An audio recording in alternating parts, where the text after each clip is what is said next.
शांति। कौन बनेगा पद्मा पदमपति? एक एक कर्म हमारा पदम हो, न्यारा और प्यारा हो।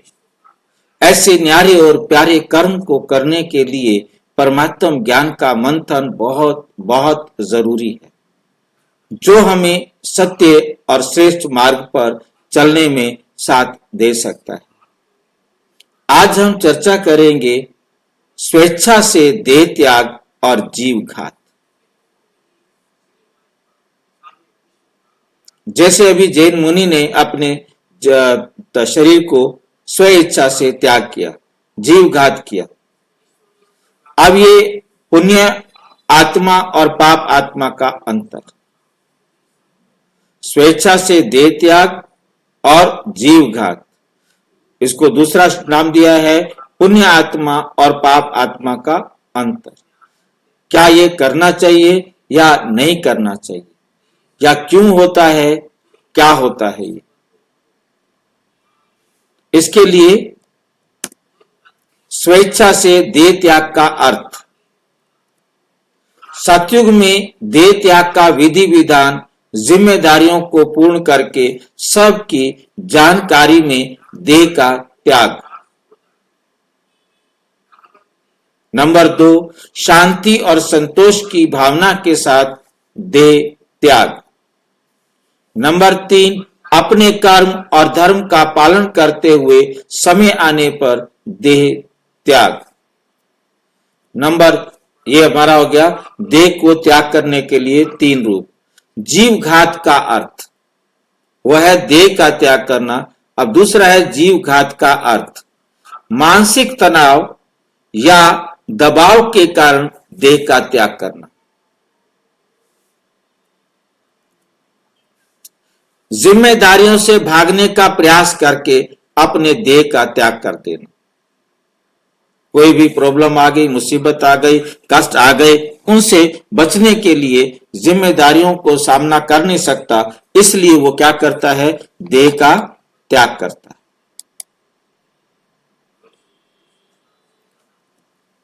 कर्म भोग या कर्म बंधन से परेशान होकर देह का त्याग। अब उसने ऐसे गंदे कर्म किए हुए जिसके कारण अब उसको कर्म भोगना पड़ रहा है, अब उस दुख को वो सहन नहीं कर पा रहा है और कर्म बंधन से परेशान है, क्योंकि कर्म का बंधन है उसके ऊपर। अब उसने जितनी किसी की पालना करनी है, सेवा करनी है, उसको जो सहयोग देना है वो उसको देने के चक्कर में अब उसको बर्दाश्त नहीं हो रहा है कि मैं नहीं कर सकता, इतना जुल्म नहीं सहन कर सकता, और वो अपनी देह का क्या करता है, त्याग करता है।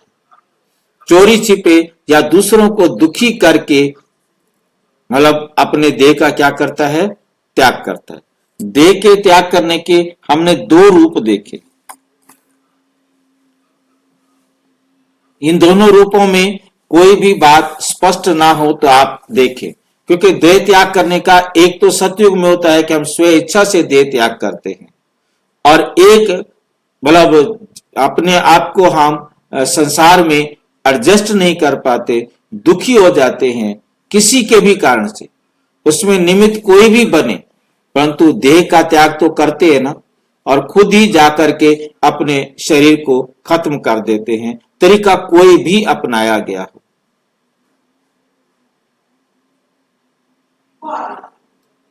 कारण यही 4 होते हैं, 4 प्रकार के हो सकते हैं। कोई और भी कारण हो सकता है जिसके कारण सोच सकते हो कि भी और भी कोई कारण हो सकता है। चोरी छिपे या दूसरों को दुखी करके, कर्म भोग या कर्म बंधन से परेशान होकर के देह का त्याग करता है, या जिम्मेदारियों से भाग करके, या मानसिक तनाव दबाव के कारण काम इतना, वर्कलोड इतना हो जाता है, वो सोचता है मर जाऊं तो इससे अच्छा है, कर्जे मेरे ऊपर बहुत ज्यादा हो गए हैं, मेरे परिवार वाले सारे मर गए हैं, मैं भी मर जाऊं, मेरा बच्चा मर गया है, मैं मर जाती हूँ, मेरी पत्नी मर गई है, मैं मर जाता हूँ, मेरा पति मर गया है, मैं क्यों जीऊं, मैं मरूंगी, मैं नहीं जिंदा रहूंगी। वह किसी के भी कारण, कोई भी कारण से ये जो है ना कारण राइट नहीं है, और दूसरे कारण जो हमने पहले देखे ये राइट है कि अपने कर्म और धर्म का पालन करते हुए समय आने पर अपने देह का त्याग करना। आत्मा ने शरीर को छोड़ना है, स्व इच्छा से शरीर को छोड़ना है, शांति और संतोष की भावना के साथ देह का त्याग करना। सतयुग में देह त्याग की विधि विधान जिम्मेदारियों को पूर्ण करके सबकी जानकारी में होता है।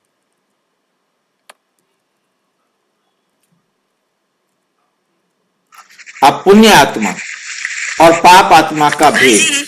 हाँ जी, हाँ जी। अगर कोई आत्मा, जैसे कोई आत्मा अगर बहुत कष्ट में है, उसकी स्थिति बहुत अच्छी नहीं है, वो मतलब बहुत कष्ट में है, उसको बहुत खराब सी स्थिति हो गई, उसकी रोग हो गया, तो जिसकी वजह से वो बहुत परेशान है। एक माता जी थी सेंटर में, वो अपना अनुभव बता रही थी कि उस स्थिति में काफी टाइम से वो आत्मा बेड पे पड़ी हुई थी। तो वो बाबा के पास बैठी और बाबा से बातें कर रही थी कि बाबा ये आत्मा बहुत टाइम से है, अब या तो इसको इस शरीर से मुक्त कर दीजिए या फिर मतलब जो, लेकिन बहुत काफी टाइम से, तो उनको सडन से फील हो गया कि मतलब वो आत्मा शरीर छोड़ रही है और बाबा मतलब उनकी आत्मा को ले जा रहे हैं ऐसे करके। और इधर इस साइड में थोड़ी देर में उनके परिवार वाले आके बोलते हैं कि उस आत्मा ने शरीर छोड़ दिया। तो ये उनका अनुभव था, सूक्ष्म वतन टाइप का ही कहिए, छोटा सा। तो उन्होंने मतलब ये अनुभव सुनाया हम लोगों के साथ। तो क्या ऐसा होता है कि हम अगर बहुत कोई आत्मा तड़प रही हो उस किसी अपने शरीर में, तो वो आत्मा के लिए ऐसे प्रे कर सकते हैं बाबा के लिए? ऐसा तो नहीं होता है ना, वो तो टाइम से ही अपना शरीर छोड़े होंगे। आप एक बार प्रेयर करने के लिए बैठो बाबा के पास, फिर खुद पता लगेगा आपको। बाबा कहेगा तू बताएगी, तू है इस सृष्टि को चलाने वाली, उसने कब शरीर छोड़ना है कब नहीं छोड़ना है वो मैं जानू, मेरा काम जाने, वो जाने, उसका काम जाने, तू अपना काम कर। मुझको भी सडन से ये बात जब वहां पे खुली तो मुझको भी लगा कि उनका टाइम हो गया होगा, तो ये तो कोई ये नहीं है कि वो आत्मा ध्यान में गई, उस आत्मा ने ध्यान में देखा कि वो शरीर छोड़ रही है, ठीक है नहीं? और बाकी ये नहीं कि वो उसके बारे में बैठकर सोच रही थी और वो बॉडी से डिटैच हो गई और डिटैच होकर के और वहां जाकर देखा वो बॉडी को छोड़ रही है और उसने बता दिया। मतलब ये सिर्फ उन माता जी का नहीं फीलिंग था, जबकि एक और भाई थे, वो भी इस तरह का फीलिंग बताए काफी टाइम बाद। इसीलिए आज मैं ये सवाल आपसे पूछ रही हूँ, ये दो आत्माओं का ऐसा फीलिंग उन्होंने मैं बता तो रहा हूँ ना कि वो आत्मा, उस आत्मा ने समझा कि बाबा ने उसका, मेरे कहने से बाबा ने उसको शरीर से निकाला, ऐसा नहीं है। बाबा इस काम को नहीं करते। हाँ, तो बाबा के ज्ञान में अभी तक जितना समझा हम लोगों ने, तो उसमें कहीं भी ये बात आती नहीं है। और इस तरह की दो आत्माओं ने अपना अनुभव बताया, तो मुझको अनुभव बहुत है, अनुभव बहुत सारे हैं, अनुभवों की कमी नहीं है, ठीक है। अनुभवों को हम शॉर्ट में ले तो हम ज्यादा अच्छा रहेगा।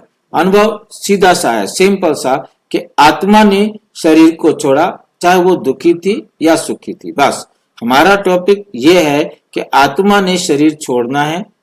अब वो अपनी इच्छा से छोड़ रही है या मतलब जो है ना स्व इच्छा से शरीर को छोड़ रही है। एक शुभ भी है, एक अशुभ भी है, एक पुण्य भी है, एक पाप भी है। पाप क्यों है और पुण्य क्यों है, इसको हम देखेंगे और फिर उसका रिजल्ट निकालेंगे। पुण्य आत्मा और पाप आत्मा का भेद। जो आत्मा अपनी पूरी आयु जीकर और धर्म का पालन करके देह त्याग करती है, उनका देह त्याग से दूसरों को दुख नहीं होता। सतयुग में चाहे पिताजी हो चाहे माताजी हो, कोई भी देह को त्यागता है, कोई बच्चों को दुख नहीं होता, क्योंकि स्व इच्छा से सबकी जानकारी से शरीर को छोड़ा है। स्व इच्छा से देह त्याग करने वाले आत्मिक शांति और संतुलन में होते हैं।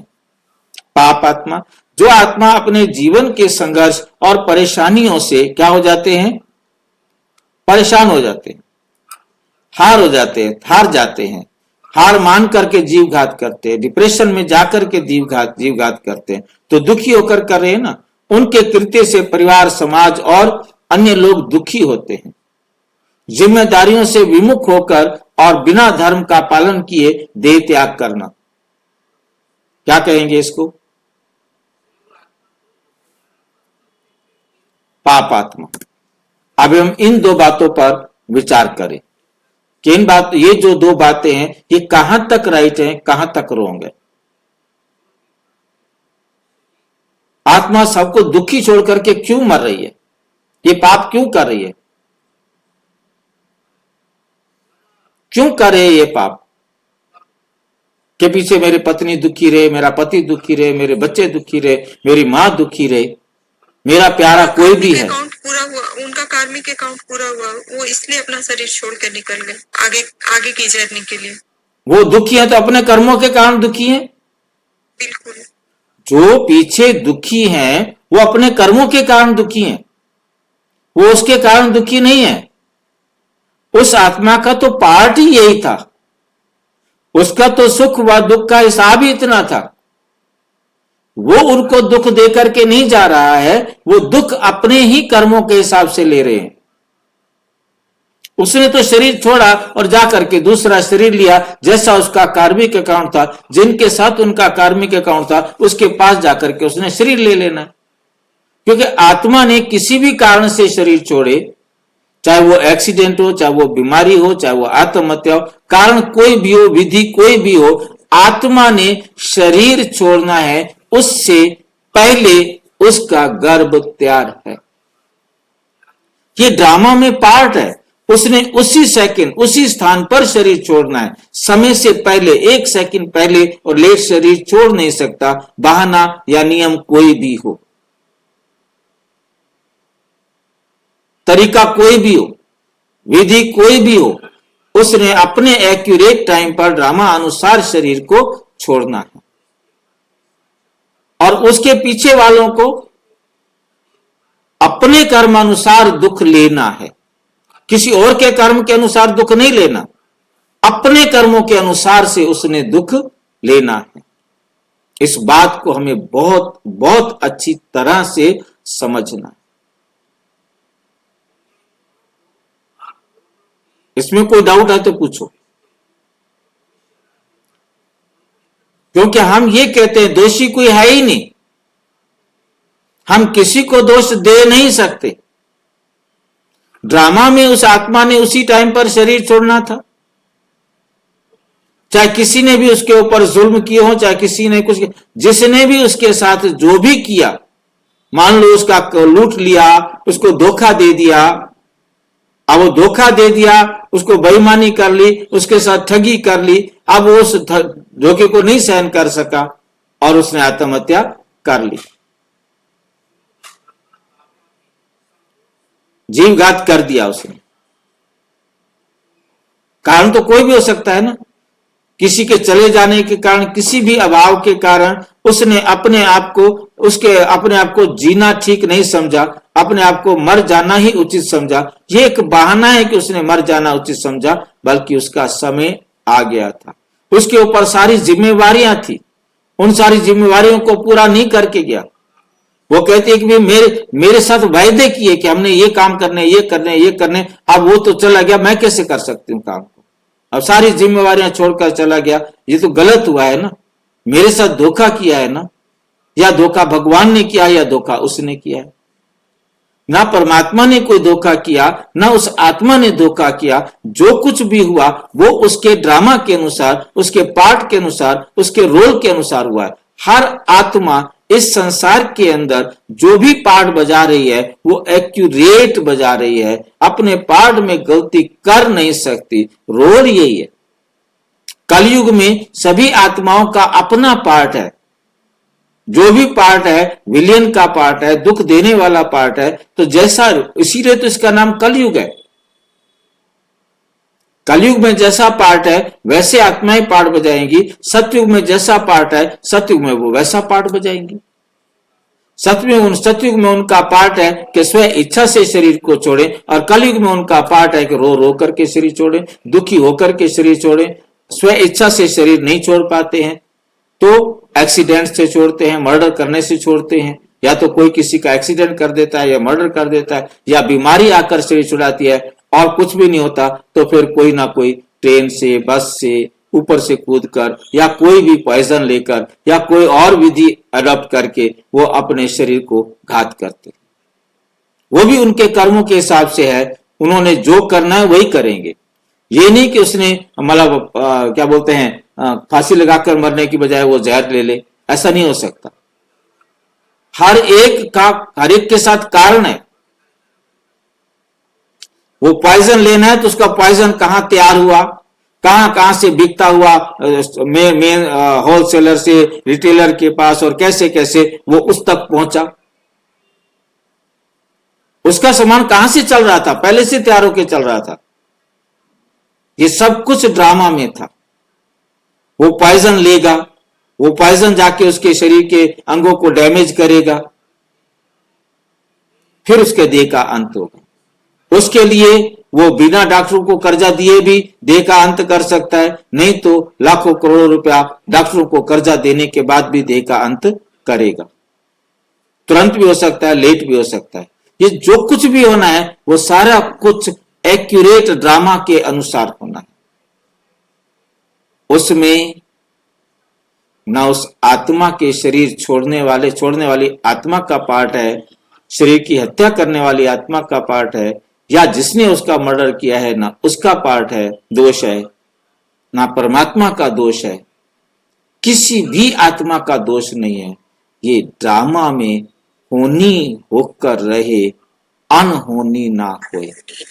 चिंता ताकि कीजिए जे अनहोनी होए। अनहोनी कभी नहीं होती, ये बात हमें बहुत बहुत अच्छी तरह से समझ लेना। कोई बात अस्पष्ट है तो बोलो, जिसके मन में आ रहा हो तो बताओ। परमात्मा की दृष्टि में भेद। स्वेच्छा से देह त्याग धर्म और सत्य पर आधारित होने से पुण्य का कार्य है। जीव घात अज्ञान और कर्म सिद्धांत का उल्लंघन होने के कारण पाप का कार्य है। अब ये जिसने भी लिखा उसने परमात्मा की तरफ से दो मत दिए हैं। परमात्मा कहते हैं कि जीवन के वास्तविक समझ का महत्व ये है, स्वेच्छा से देह त्याग किया तो ये पुण्य का कार्य है, और यदि जीवघात अज्ञानता के कारण कर्म सिद्धांत का उल्लंघन कोई आत्मा कर ही नहीं सकती। कर्म सिद्धांत का उल्लंघन कोई आत्मा कर नहीं सकती। कर सकती है? नहीं कर सकती। तो ये परमात्मा के शब्द नहीं हो सकते ना। हमें बहुत अच्छी तरह से देखना है कि ये शब्द परमात्मा के नहीं है, और कर्म सिद्धांत का उल्लंघन होने के कारण पाप का कार्य है। परमात्मा की समझ के मुताबिक पाप का कार्य कोई होता ही नहीं है। ज्ञान बेस्ड टोटल ज्ञान का रिजल्ट यही है कि इस संसार के अंदर कोई भी कार्य पाप का नहीं है। पाप और पुण्य का कार्य ये देखने की नजर केवल दुनिया वालों के लिए है, दुनिया वालों को समझाने के लिए है। बाकी परमात्मा की नजर में कोई भी कार्य पाप का नहीं है। कोई भी कार्य पाप कर्म नहीं है। ये जो डेफिनेशंस हैं ये दुनिया के हिसाब से हैं कि सबको सुख देने वाला कार्य करो। परमात्मा को तो मालूम है, परमात्मा को तो मालूम है ये आत्मा अपना अपना कार्मिक अकाउंट बराबर कर रही है। जैसा भी जिसका कार्मिक अकाउंट है वो उसने बराबर करना है। दुखी है तो अपने कर्मों से, कोई सुखी है तो अपने कर्मों से। उसने दुख दिया था, आज वो दुख ले रहा है, इसमें भी हिसाब बराबर। सुख दिया था, आज सुख ले रहा है, हिसाब बराबर। दोनों तरफ। हाँ जी, सबका अपना अपना पार्ट है। हाँ, हर एक आत्मा का अपना अपना पार्ट है। वो सब अपना पार्ट एक्यूरेट बजा रहे हैं, गलती कर ही नहीं रहे हैं। फिर परमात्मा कैसे कहेगा कि तेरा दोष है?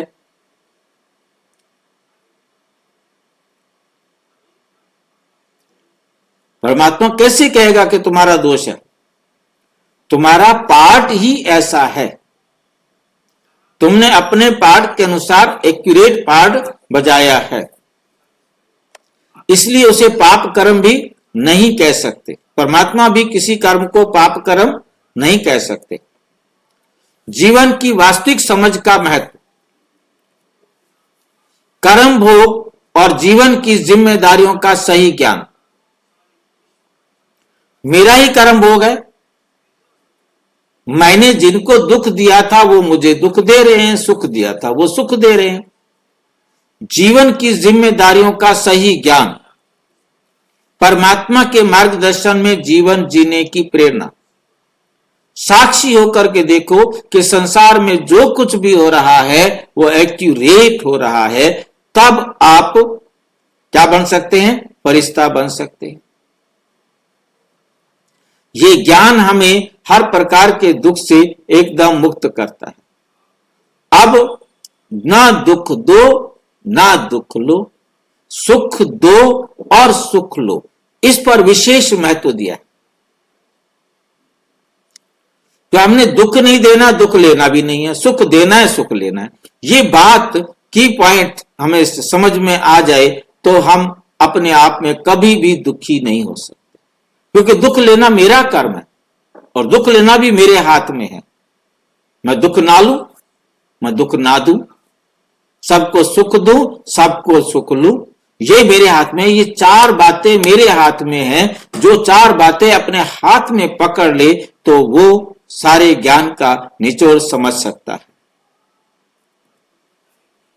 मानसिक संतुलन और आत्मिक शक्ति से कठिनाइयों का सामना करना, तो ऑटोमेटिक मानसिक संतुलन बन जाएगा यदि हमारी बुद्धि में ये बातें बैठ जाएं कि हमने किसी को दुख देना नहीं, दुख लेना नहीं, सुख देना है, सुख लेना है, तो हमारा मानसिक संतुलन अपने आप बन जाएगा। तो आत्मिक शक्ति से कठिनाइयों का सामना इजीली, एकदम हमारी आत्मा जो है पावरफुल हो जाएगी। कैसी भी कठिनाई आए हम उसको सहज सामना कर सकेंगे। नंबर 6 निष्कर्ष रूप में आता है कि स्वेच्छा से देह त्याग और जीव घात में बड़ा अंतर है। स्वेच्छा से देह त्याग पुण्य का कार्य है, क्योंकि यह धर्म और शांति का प्रतीक है। जीवघात पाप का कार्य है, क्योंकि यह अज्ञान, तनाव और जिम्मेदारी से भागने का परिणाम है। परमात्मा के मार्गदर्शन और ज्ञान ही आत्मा को सच्चा प्रकाश दे सकता है। परंतु ड्रामा में जो भी आत्मा जो कुछ भी करती है वो एक्यूरेट करती है। ये हमें फरिश्ता बना देता है, ये हमें हर प्रकार से न्यारा और प्यारा बना देता है। ये बात जिसको समझ में आ जाती है वो साक्षी दृष्टा बन जाता है। ये बात बैठकर हमने अपने आप को समझानी है तो हम अपने आप को साक्षी दृष्टा बना सकेंगे। और साक्षी दृष्टा ही कभी दुखी नहीं होता, कभी परेशान नहीं होता, कभी अपनी शान से परे नहीं जाता।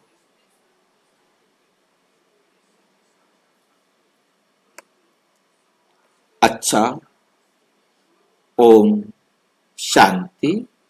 और विस्तार से जानने के लिए प्रजापिता ब्रह्मा कुमारी ईश्वरीय विश्वविद्यालय के किसी भी सेवा केंद्र पर संपर्क करें। और यदि कोई प्रश्न है तो 9213106986 पर केवल टेलीग्राम करें। 9650692270 पर केवल व्हाट्सएप करें, फोन नहीं। ओम शांति।